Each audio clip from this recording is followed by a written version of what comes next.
What's going on, Dolphins? It is your boy Dillon, and I am here today, so that way I can inform you guys of information, things that are important, that are in the news, right? So, I do have a couple things I want to talk about. There's the trade rumors going on, right? Because the trade deadline is October 29th, so there's, 12 days, a little under 2 weeks until the trade deadline arrives, rather, and obviously after that, no more trades can be made. And, there are still some players on this team, whose names come up on occasion. There's actually, obviously, we know Drake's been talked about recently. I mentioned that yesterday, but it looks like that conversation is actually heating up. And I would say that as of right now, I think it's probably pretty likely that Drake ends up getting traded before the deadline. I don't know. As of right now, I don't know if anybody else will. The only other person that I think could potentially get traded would be Xavier Howard, if I'm keeping it real. Because they would want to try and get, a bunch of picks, was what was gotten in the Jalen Ramsey trade, which was 2 first-rounders and a 4th from the Rams when the Jags traded Jalen Ramsey to the Rams. They got 2 first-rounders and a 4th. I mean, I don't know if they're going to be able to get that much. That's a lot. I mean, X is, one of the, certainly one of the top 3 for sure corners in the league. And frankly, I mean, I'd rather see him stay and actually beat. But the thing about it is that no matter what, I mean, at this point, even if this entire regime, even if Stephen Ross did get fired, even if he fired everybody and, resigned himself, right? If he sold the team, stepped down, whatever, I mean, the damage is done at this point. So it's going to be at least a few years before we're even competitive again. There's nothing anybody can do about that because we've jettisoned so many talented players that we're just bare. So, I mean, it's going to take several years of rebuilding. It's just inevitable. It's just inevitable at this point. No matter what, no matter who does it, whether it's Flores or it's somebody else, it's going to take several years at this point. So, I mean, I don't want to see that happen. We need, we need somebody to build around, right? And so I wouldn't advocate for getting rid of Drake either, but those are the guys who are potentially on the trade block. I think at this point though, it's probably pretty likely that Drake ends up going,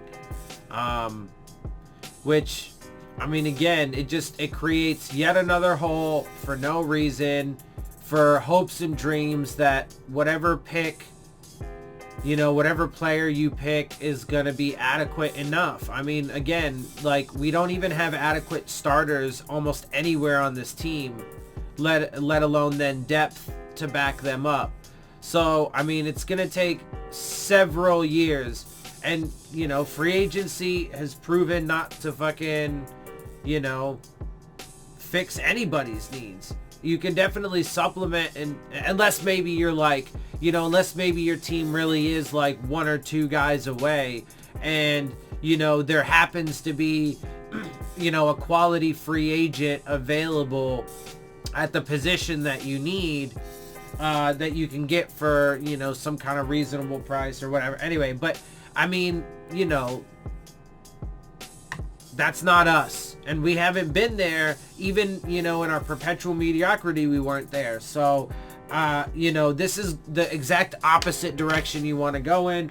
But it's where we're at right now. And so it is what it is. But like I said, I mean, multiple sources have been talking about the Drake trade possibility. Apparently the Dolphins are actively, talking with teams.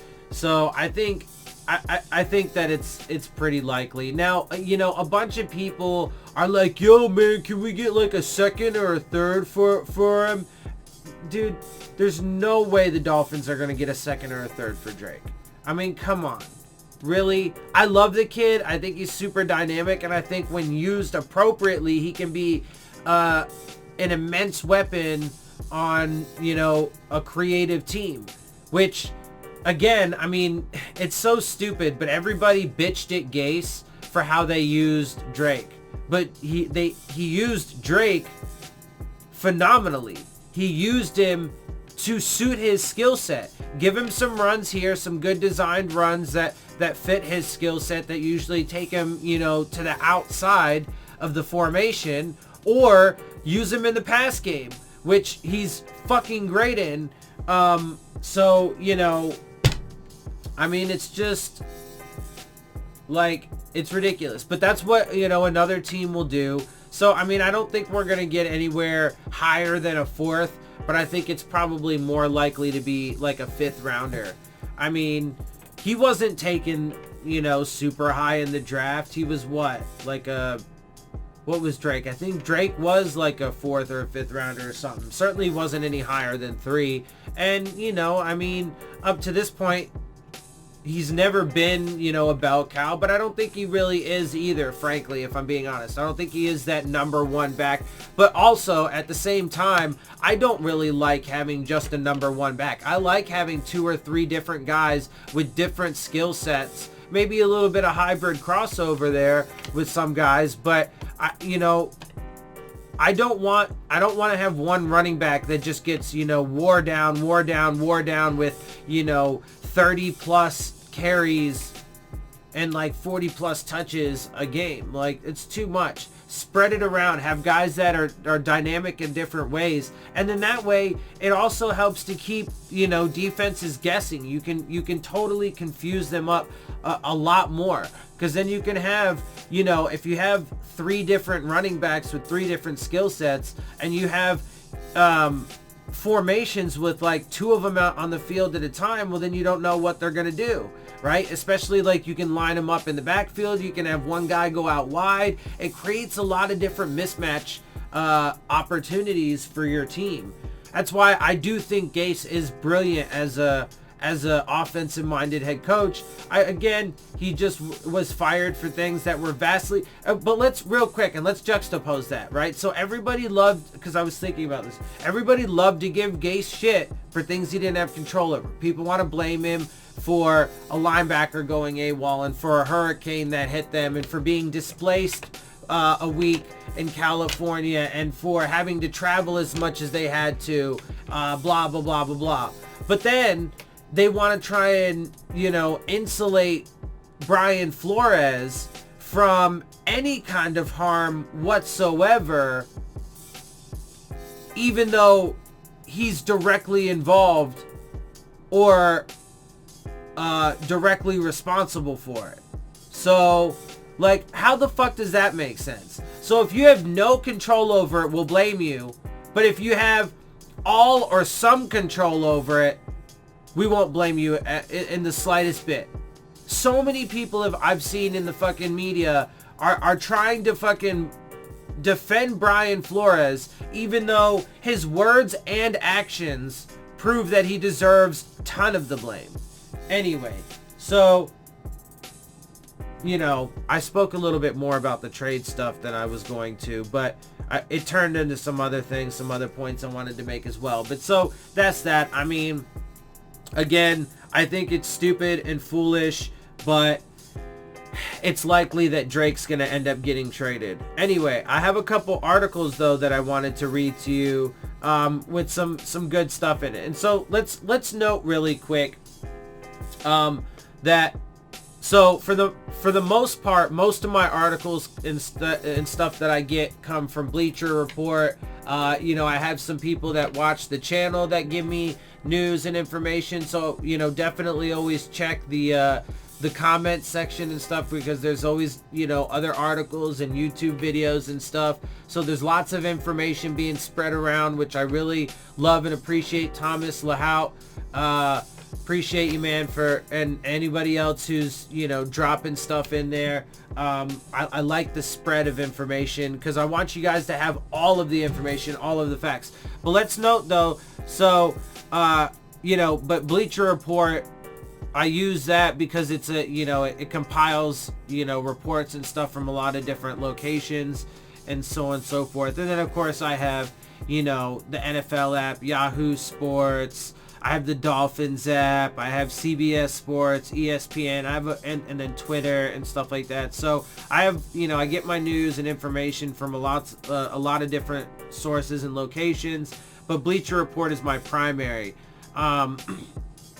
But the thing that I wanted to note is that to show that I am, or one way that I show that I am unbiased, that I am objective, and that I care about the facts, one thing is I admit when I'm wrong to something, but also I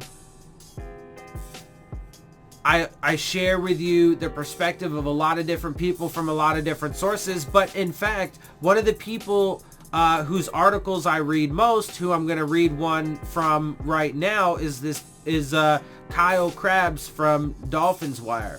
More often than not, I disagree with this dude. Almost everything that he says is stupid and foolish, if I'm being honest. But again, I like to make sure that you have lots of different perspectives, because it's important. It's also important for people to hear how stupid something is and how contradictory these people are, even in their own articles, right? And then of course, I debunk a lot of the stupid shit that they say and prove how it's wrong, both with statistics and data and with logic and reason. But again though, like I don't pick and choose, right? I mean, obviously I do to some degree, because I can't read you every article out there, but I give you a heavy dose of people that I even disagree with. So, like I said, I just want things to be based off of, facts, data, statistics, information, and I want people to apply logic and reason to that stuff, so that way we can have good discussions and, recognize what the actual problems are and find real solutions.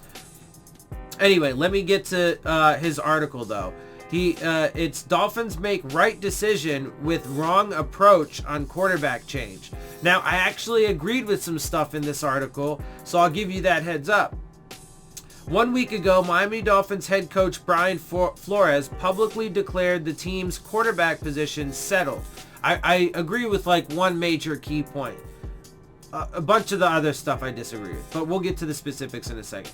So, publicly declared the team's quarterback position settled. That Josh Rosen was Miami's starting quarterback for the 2019 season. That lasted 2.5 quarters, well, more like 3 quarters, but whatever, before Flores pulled the plug on Rosen in favor of Ryan Fitzpatrick and watched the veteran quarterback lead 2 touchdown drives in the second half versus Washington.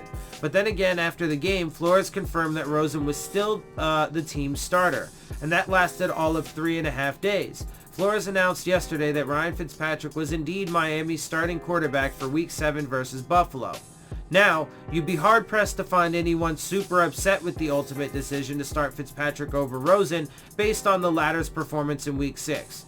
Pause there for just a quick second. So I'm not super upset about it, because frankly, at the end of the day, I don't think it matters which quarterback, as I've been saying since the beginning. It doesn't matter who's going to be back there. Both have proven that behind a bad offensive line, and or if they don't have a good supporting cast otherwise, then and they don't have, especially if they continue to trade guys away, they don't have a supporting cast almost anywhere. So, but they have proven that they will play poorly. And, almost any quarterback would behind this offensive line, right? But again, I do believe that Josh Rosen is the overall better quarterback. Does Ryan Fitzpatrick have obviously an edge in the veteran experience and at reading defenses and stuff like that? Yes, absolutely. But Ryan Fitzpatrick has also shown you to be a major disaster over his career in this season. So everybody's like, oh, he's clearly the better quarterback. But they both had a game with 2 interceptions. The difference is Ryan Fitzpatrick's were for pick sixes. Now, even if you want to take away the Kalen Ballage fumble fuck giveaway to Jamie Collins, sure, but the other one was still a pick six. And he's still thrown more interceptions than Rosen. He has 4, whereas Rosen has 3 on the entire season. So, I mean, yes, he now also has, I think, 2 touchdown passes, because one of the touchdowns was a running play by Kalen Ballage. So he has 2 touchdowns. But, dude, I mean, really, does anybody honestly think that he's going to come in and... Now, I know there's a bunch of, like, you know, 0-16 hopefuls that are like, yeah, let's lose.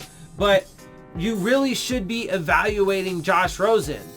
And, you know, anyway, we'll get more into that in a minute, because there's some other points that I want to talk about too.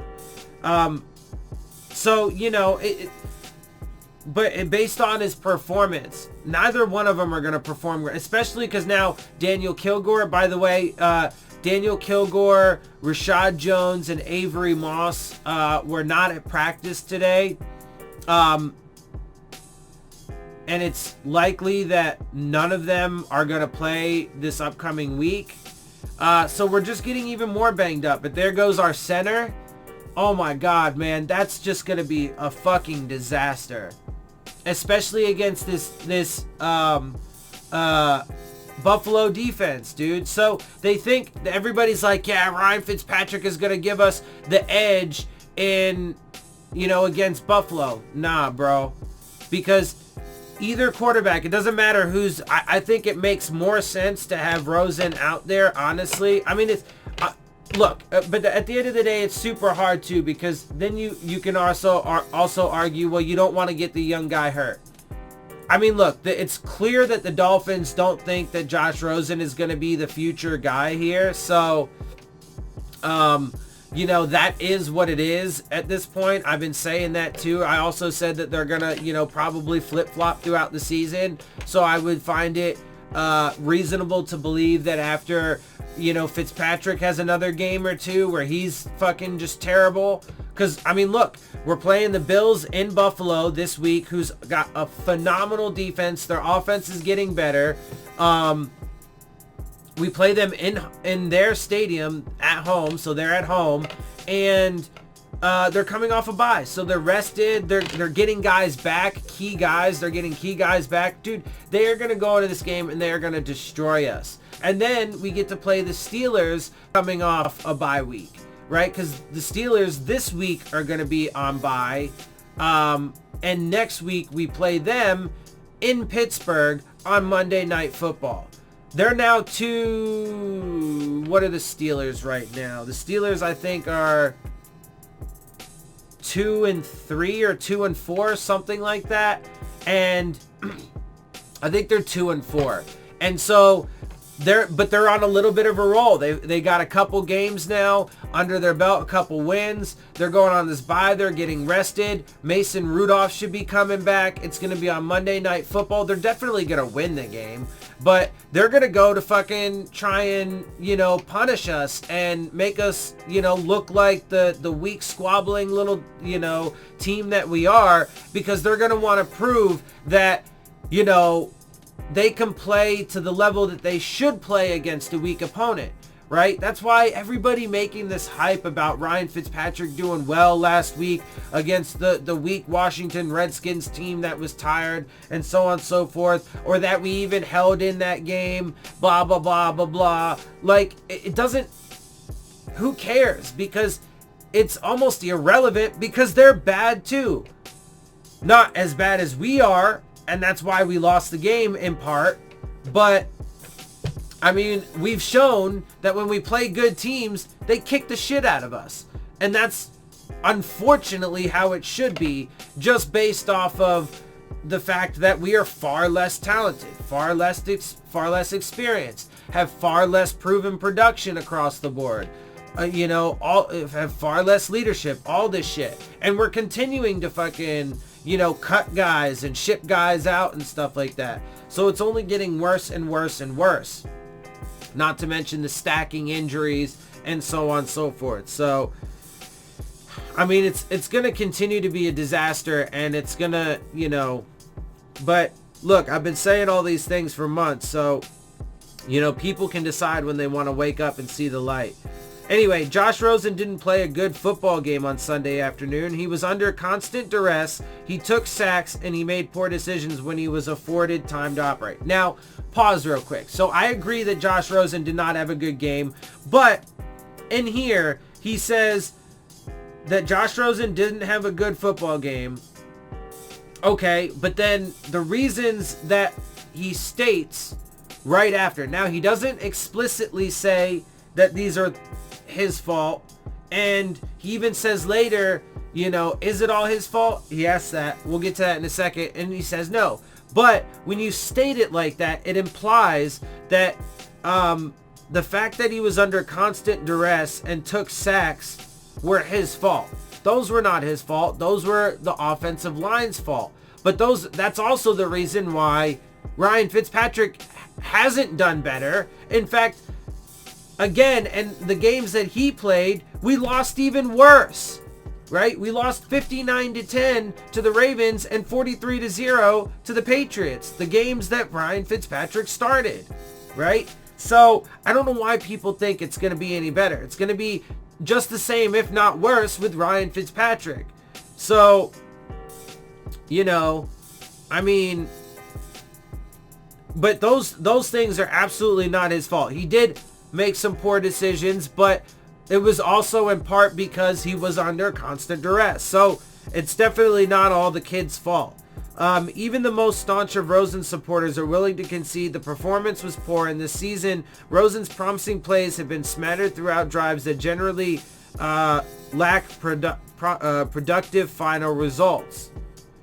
I mean, that's true, but same thing is gone with Fitzpatrick, right? It took the both of them to muster up 16 points in this against a weak opponent in this last game. That's a season high at this point. We're going into week 7. We've scored 16 points one time in one game. Before that, we couldn't break 10, and we probably won't break that this week because that defense from the Bills is going to be smothering, especially in their house, and especially with the fact that we now lost our center who probably won't play. It's going to be an utter disaster. And I think the Bills are going to cover the spread. I don't think we are. They're 16.5 point favorites. I think they're going to beat us by at least 20 points.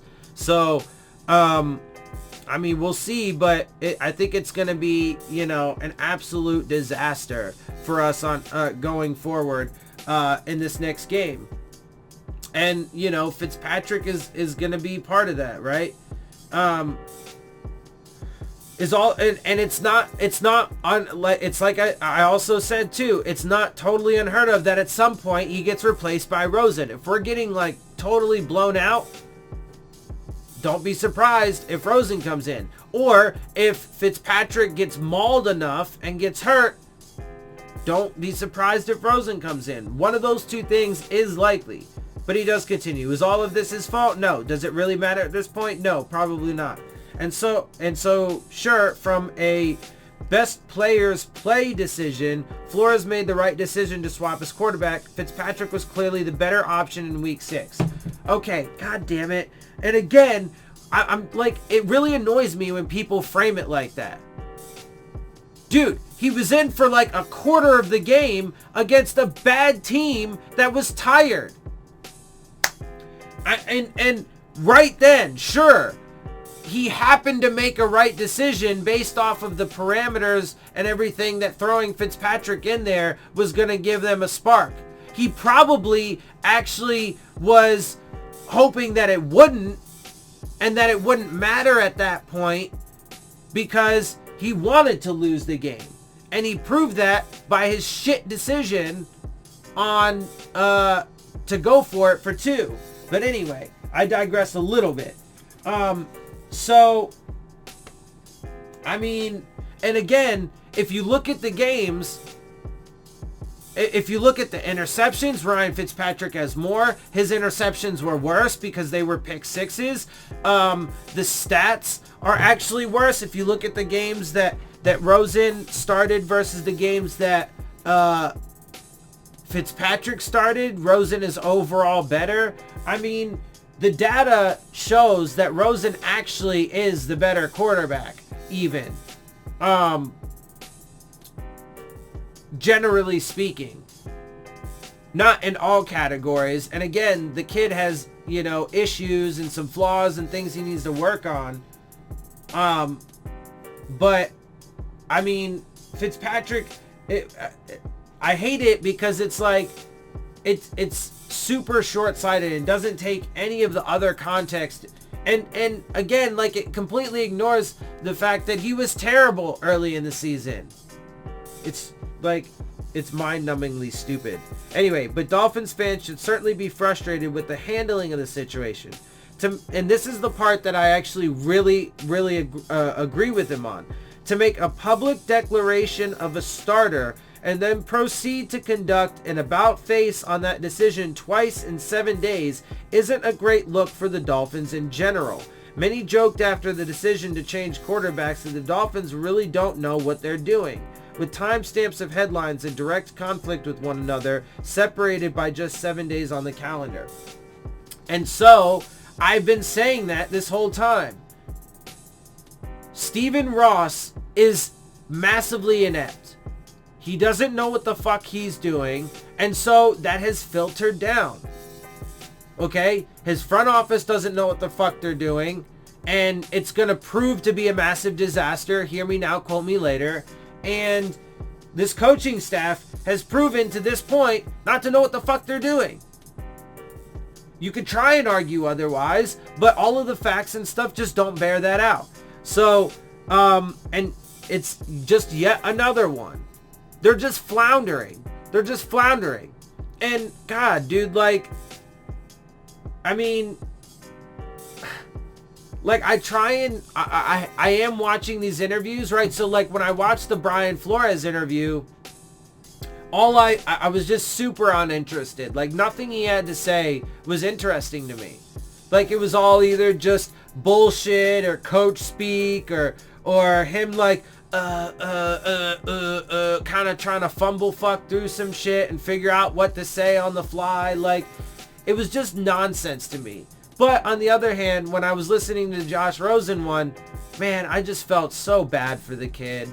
I felt so bad for him, man. He's being just put in this absolutely unwinnable situation. And I wish they would trade him. I do. I wish they would just trade Rosen. Go ahead, get some draft capital for him. Take another shot in the dark that I don't even trust you to get right. But go ahead and give the kid an opportunity somewhere else, man. Because this is, I mean, really all of them though. Because it's, but that's part of how I feel for Xavier Howard too.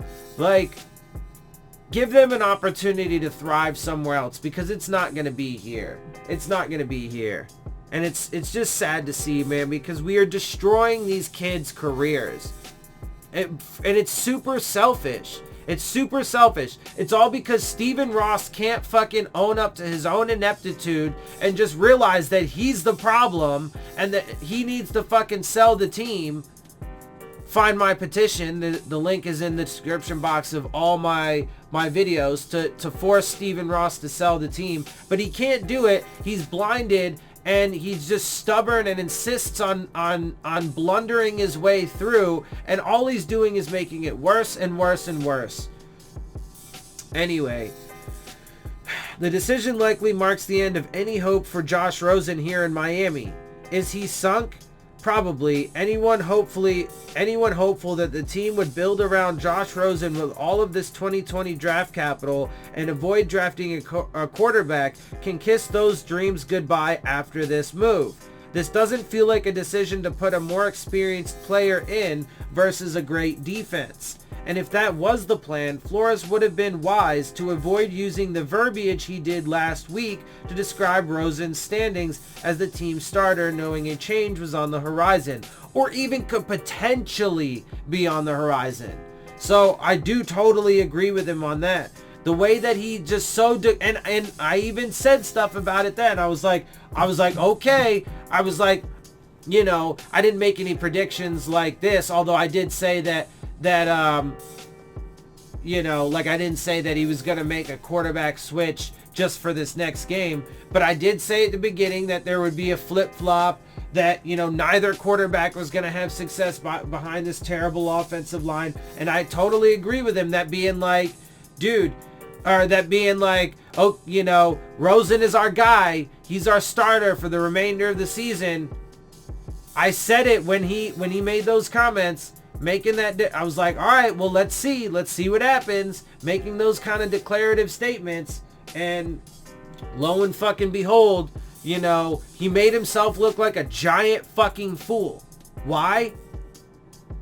Because unfortunately, and also, again, everybody wanted to hype him up, and in the offseason, everybody was trying to say that Brian Flores was going to be the next coming of Don Shula, this, that, and the fucking other. And, I mean, you know, they tried to be like, oh, he's Superman because he fucking, look what he did with that defense. Dude, the Patriots defense is proving this season that Brian Flores didn't fucking matter at all. He's gone now. He's orchestrating, or helping to orchestrate, to be fair, this absolute train wreck, right? While the Patriots defense is slaughtering everybody. Almost no team that they've played has scored like above 10 points. They shut us out. They've had two other opponents that were at 6 points. They are just manhandling people. So clearly, it didn't matter. Not to mention, as I mentioned before, Brian Flores wasn't even the coordinator. Bill Belichick didn't think either one of two things. He either didn't think highly enough of Brian Flores, or he just didn't think Brian Flores was ready to take on the full mantle as defensive coordinator. And so, let's give him, let's be fair and everything. I would actually say that he probably just didn't think he was ready, because he did give him the opportunity to call plays. That was a step up, right? But he didn't think he was ready, right? So, I mean, and if he wasn't ready to be defensive coordinator, what makes you think he's ready to be a head coach? And again, clearly, all he did was sell out, because Stephen Ross told him, I want you to tank this year so we can get a quarterback. And he was like, all right, cool. And he has proceeded to do just that. Instead, this feels like a move made to get a better idea of what the rest of the Dolphins offense can do during their evaluation year. The Dolphins will need between 7 and 9 new starters offensively when it is all said and done. They're not going to get that. I mean, you're crazy, dude, if you think that on this roster you're going to find... I mean, you might have guys that are starting for you, but are you going to find quality starters? Are you really... Does anybody really think that we're going to find between 7 and 9 quality starters on the offense from who's here now? Especially with the fact that Kenyan Drake's likely to be traded. Devontae Parker probably won't last much longer here. Albert Wilson probably won't last much longer here. I mean, like, not to mention there's going to be massive turnover on this roster again next year. Like, really? Does anybody think we're going to manage to find 7 to 9 quality starters from the players that are on this roster currently? But I do agree with him that that there are so many holes that we need that many. Do I think they're going to be successful at it, even with the draft and the massive amounts of capital they have? Absolutely not. I think they are inept across the board. I don't think they are good at evaluation. of talent and players and so on and so forth. And I think it's going to be a massive fail, as so far it has proven to be, as I pretty closely. I haven't been 100% accurate, and I admit to my failings and where I was wrong. But for the most part, I've been pretty damn close. There's nothing wrong with taking this time to do everything possible to find out who may stick around, but hopefully without the strong backing this time, just in case they, like Rosen as the starter, don't stick. Also, though, too, I think Rosen actually gives you the better chance to evaluate those guys. But that's just my opinion. Apparently other people think otherwise. I mean, I know people's opinions are going to flip, though, once Ryan Fitzpatrick goes out there and also has a terrible game. Which I think is, we don't have to wait very long for. It's going to come this Sunday. Anyway, the other thing that I wanted to talk about, this is another article that's not super related. I mean, it is, but it's, well, you'll see. I don't know why I'm trying to explain it. This comes from Yahoo Sports. Chris Smith wrote it. Mariota and Winston struggles show the flaws in Dolphins tanking plan. The tank for Tua Bowl on Sunday moved the Miami Dolphins a step closer to their goal, the number 1 overall pick in next year's NFL draft and a ticket to salvation, likely through Alabama's star quarterback Tua Tagovailoa. Also, I want to note there is one thing in here that I very much disagree with, but we'll get to that and you'll know it when you hear it. Despite almost blowing the whole deal with some late and unadvertised Fitzmagic against Washington, the Dolphins successfully progressed to 0-5 and remain on track to be the best at being the worst. However, Sunday's other games offered a cautionary note for the Dolphins. Entering the 2015 draft, neither the Tampa Bay Buccaneers and Tennessee Titans could lose, thanks to losing a whole lot. With 2 electrifying Heisman Trophy winning quarterbacks up for grabs, the Bucs took Florida State's Jameis Winston first overall, while the Titans selected Marcus Mariota of Oregon with the second pick. After months of debate over which sure thing should go number 1, both teams had surely locked down the game's most important position for a decade. So how's that working out in the final year of both players' rookie contracts? Okay, one thing I want to say really quick is that part of the problem is the fact that everybody views the quarterback position as important as people do. It's very important. You got to have, a great quarterback, or you got to at least have an average quarterback. But having, a great quarterback obviously can elevate you to,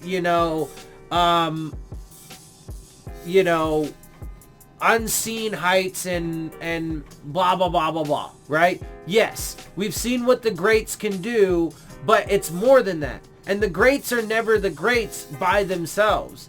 They always have good teams and coaches and so on and so forth around them, right? And so, again, for me, I would never take a quarterback in rounds 1 or 2 anyway. But let's continue on. So how's that working out for him? Well, Mariota was benched during a 16-0 shutout loss in Denver, where he mustered 7 completions from 18 pass attempts for 63 total yards and 2 interceptions. He was replaced by veteran Ryan Tannehill, the same guy Miami finally gave up on last offseason. Now, as you guys know, so their perspective is that Tannehill's not a very good quarterback. As you guys know, my perspective is very different. I think that he is a guy that was put into an untenable, unwinnable situation, but actually performed rather well. His numbers, his stats, and his records that he holds prove that. So it's just mind-boggling to me how people can say that he's not a good quarterback when he's got the stats, the improvement, the leadership, all the intangibles, right? The tape, the records, all of that stuff to prove it. But, whatever. Anyway, he just, unfortunately, again, he hasn't won as much as you would want, or, made it to the playoffs and won in the playoffs and stuff because, again, Stephen Ross doesn't know how to build a team. He doesn't know, he makes terrible coaching decisions with Philbin, who I now, with Flores, in my opinion, I thought Adam Gase was the one chance, the one opportunity he had where he got it right. But, whatever. Anyway, and we still, to be fair, though, we still need to see how the rest of Gase's career plays out, the rest of Tannehill's career plays out. But I have a feeling that Gase is going to have, a turnaround. He's going to get those Jets turned around in the next few years after he gets a few years of drafts in and so on and so forth, gets rid of the bloated contracts of guys like C.J. Mosley and Le'Veon Bell that he didn't want, that were done before he got there. I think he'll develop Sam Darnold and so on and so forth to be a really good quarterback. So, and I think that Ryan Tannehill, now he's about to start for the Titans, and so that means he's getting the reps all practice this week and so on and so forth. Look, man, I think Tannehill has a good opportunity to help turn those Titans around because they have a phenomenal defense. They just need an offense to go with it, and watch, I bet you Ryan Tannehill gives them a spark and starts leading them to some victories. But then what will people say? I mean, and if he doesn't, what? So if he doesn't, then he doesn't. I mean, it is what it is. But my guess is that he'll still perform well and he'll still lead them to some victories. And anybody who says that like he can't take, and doesn't ever put the team on his shoulders is just not, they're flat out lying, because he's done it on, multiple occasions. Does he do it to the level of Aaron Rodgers or Brady? No, because he's not that good. Agreed. He's not going to be one of the greatest ever. He's not going to be a Hall of Famer, but he's a really good quarterback. And if he's given a good team, and if he's on a good team with, good coaching staff and stuff, he could be a really good quarterback and lead, a team to the playoffs and then some. So, anyway, Tannehill will start on Sunday. Winston fared little better, turning the ball over 6 times during a loss to the Carolina Panthers at Tottenham Hotspur Stadium. There's very little talk of a new contract for Winston, who has amassed 3 seasons with 10 or more losses out of 4 thus far in his NFL career. Winston's Bucks have never made the playoffs. Mariota's Titans have one playoff win in one postseason appearance, an AFC wildcard game win over Kansas City in 2017. With both teams currently owning 2-4 records, the likelihood is that both re-enter the quarterback market in 2020. And so look at that. If you look at Jameis Winston, who was supposed to be far better than Tannehill and so on and so forth, his first 4 years of his career are worse than the first 4 years of Tannehill's, despite actually having a better team and so on and so forth. Part of that is because of his off the field shit, because he was an immature child, right? At least for a time, and couldn't grow up. So that's always a problem, right? And then aside from Mariota and that one playoff game that they won, it's been the same thing for him. Injuries and, subpar performance. So, I mean, whatever, dude. Yet losing in order to draft your franchise quarterback is considered a worthwhile strategy, for the Dolphins at least, in a league where such abject failure is rewarded. Just look at all those young quarterbacks lighting up the league right now. They all picked in the top 3 too, right? Well, not exactly. Lamar Jackson was picked 32nd in 2018. Patrick Mahomes and Deshaun Watson were selected 10th and 12th respectively in 2017. When the Bears traded up to number 2 to get Mitch Trubisky, Dak Prescott was way down at 135 in 2016. In 2012, Russell Wilson dropped to 75. Incidentally, the same year, Indianapolis used Peyton Manning's neck surgery to suck for luck, and other teams believed Robert Griffin III, Tannehill, Brandon Weeden, and Brock Osweiler were better options than Wilson. Now, hold on. Let's look there at those quarterbacks, though, and let's compare those, because Tannehill is far better than every single one of those, right? And Brock Osweiler just retired after having he started off as a decent backup, tried to take the reins as a starter, proved he was absolutely not the guy and worth only being a backup, and then thus had a miserable few years before ultimately ending up retiring. Andrew Luck just retired before this season after being riddled with injuries the past few seasons and not being mentally and emotionally able to handle it anymore. That's what he said, right? Essentially is that, he's tired, he's exhausted, and he can't take it anymore. Robert Griffin III had a phenomenal rookie season, fucked up his knee and came back not the same, and has been a complete bust ever since then. Brandon Whedon's just kind of been, middling his way through the league. But Tannehill was the one that's, out of all of those guys, Tannehill has great stats, has set so many records as a rookie and then some, and since then as a Dolphin. He holds currently so many Dolphins records. He currently still holds an NFL record. Okay? I mean, it's not comparable. He just was put in a situation where he was set up to fail and still managed to, and that's part of why I think that he actually is a great quarterback. Is he going to be a Hall of Famer or anything like that? Probably not, but he is a great quarterback because despite the untenable, unwinnable situations that he was put in, he still performed at a very high level. Not comparable to any of these other quarterbacks. Even Luck. I mean, I think Luck is a comparable in talent, for sure. But ultimately, I think that Ryan Tannehill has the fortitude and the makeup to be, because again, I'm not trying to come down hard on Luck, and I hope that he's all right, and I hope that, he can certainly, get himself into a happier position in life. And I get it, man. I get that it's a rough sport. It's a tough business to be in. And certainly from a physical perspective, I get it. But Ryan Tannehill was the most sacked quarterback the first 4 years of his career. Right? So he had to endure as much of a beating, if not far more, than Andrew Luck, but still just as mentally tough, if not tougher, than he's been the entire time. He's not injury prone. He had one unfortunate major injury. That doesn't make him injury prone. He had one really unfortunate injury with the knee. But now he's back. He's healthy. He's good to go. Right? But before that, he was a fucking Iron Man. Okay? So, I mean, it's just absolutely fucking ridiculous to put, Tannehill in that category with all these other guys. But overall, besides that, I love the points that this person is making because they're absolutely correct. But even Wilson, I mean, the Seahawks, the past few years haven't been great for them, right? They started out pretty hot when Russell Wilson got there, but they had, a Super Bowl caliber defense to go with it. And then, he had good weapons and stuff around him and a good offensive line.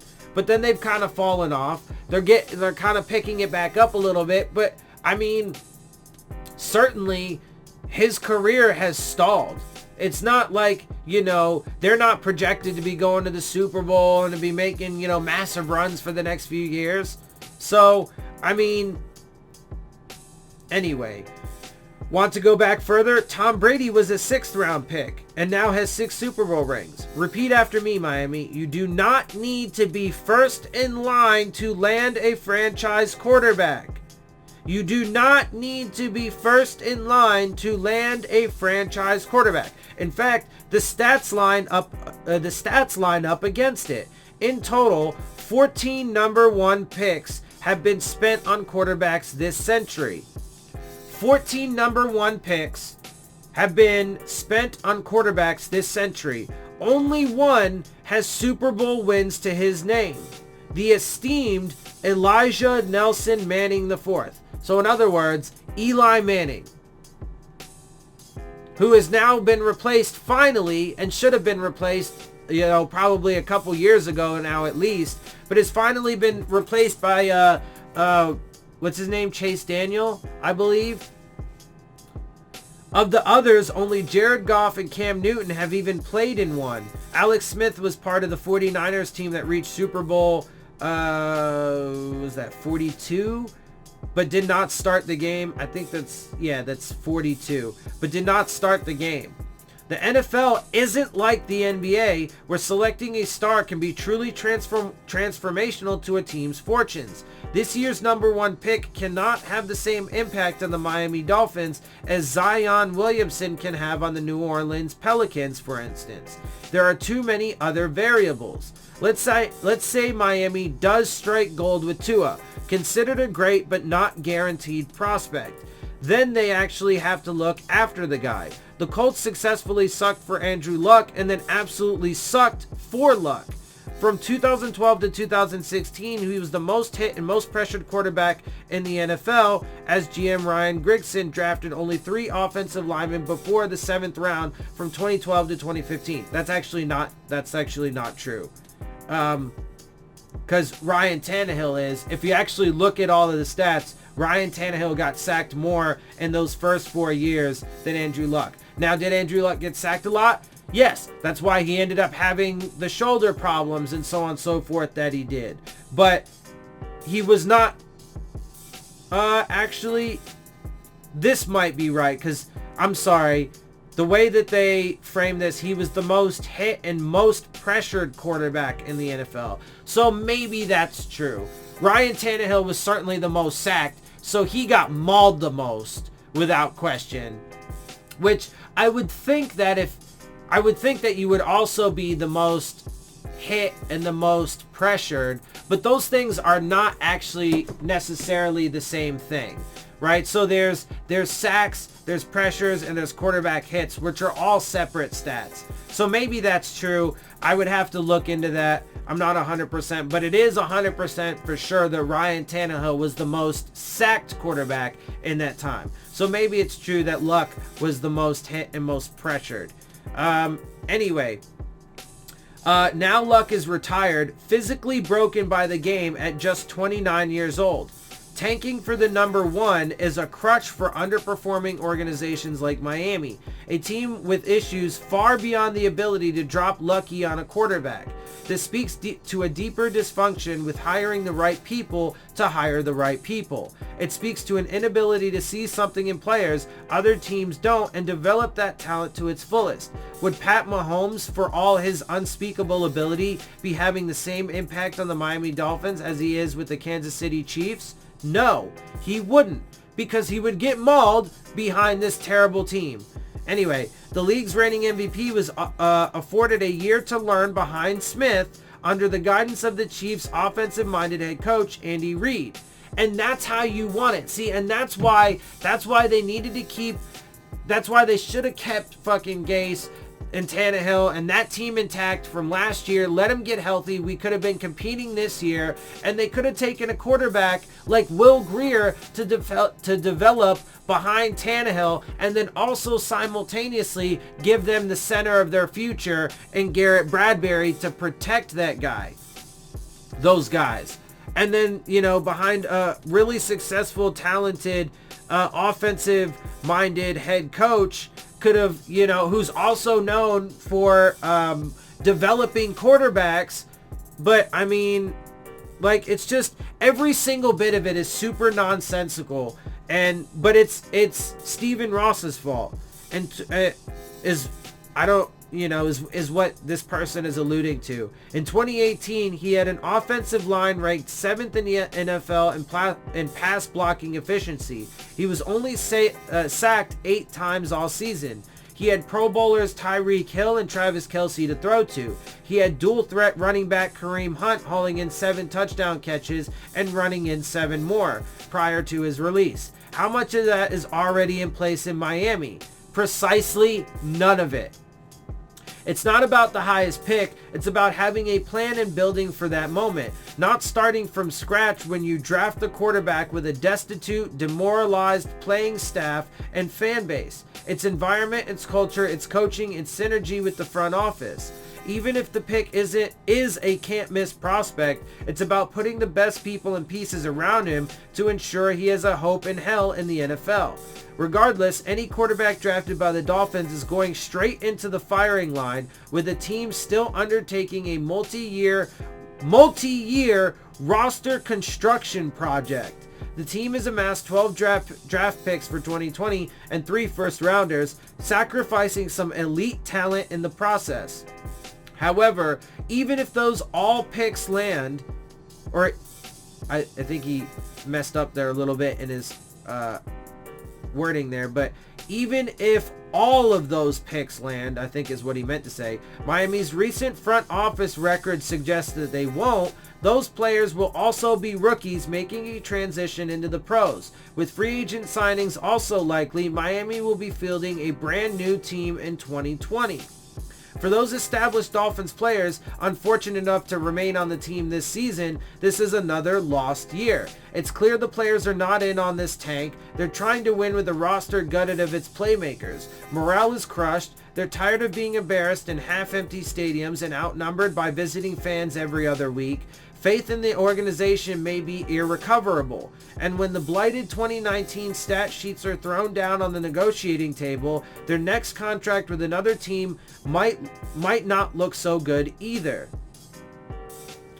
And there's also no absolute guarantee this tanking project will yield what appears to be their desired result. Eli Manning and John Elway refused their draft assignments and held out for trades elsewhere. Tagovailoa's former Crimson Tide teammate Minkah Fitzpatrick is one of the lucky ones. Miami's first-round pick in 2018 immediately facilitated a trade after a 59-10 Week 1 loss at home to Baltimore. It's no stretch to believe Fitzpatrick would have been on the phone to Tua explaining what caused him to flee to Pittsburgh.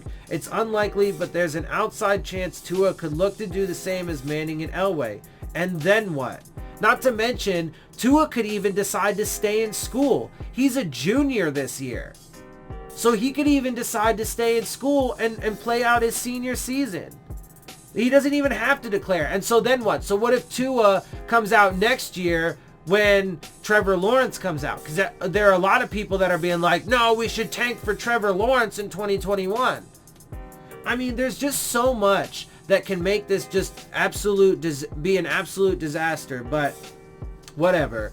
The number 1 pick is not the golden ticket to the Dolphins franchise moving forward. Ticket the Dolphins franchise is moving towards. The smart money isn't on that approach yielding the glory that owner Stephen Ross, whose team has the distinction of hosting this year's Super Bowl while also being farthest away from it, seeks so badly. So we do get to have the Super Bowl in Miami this year, but we also are going to be most likely the worst team to ever exist in NFL history in the same year. In the 100th season of the NFL and blah, blah, blah, blah, blah. I mean, it's just a massive disaster. Anyway, that's what I got for you guys. Like I said, more context, more data, more information for you guys. And so I hope you guys like what I got for you. If you do, make sure you hit the subscribe button. Make sure you hit the like button. Make sure you hit the bell if you want to get the alerts. Make sure you share this around with your friends and family. Leave your questions, comments, and concerns down in the comment section. And of course, as always, make sure you follow me on Twitter at Dillon Tartaro. And with that, I am out. I'll see y'all soon. Phins up.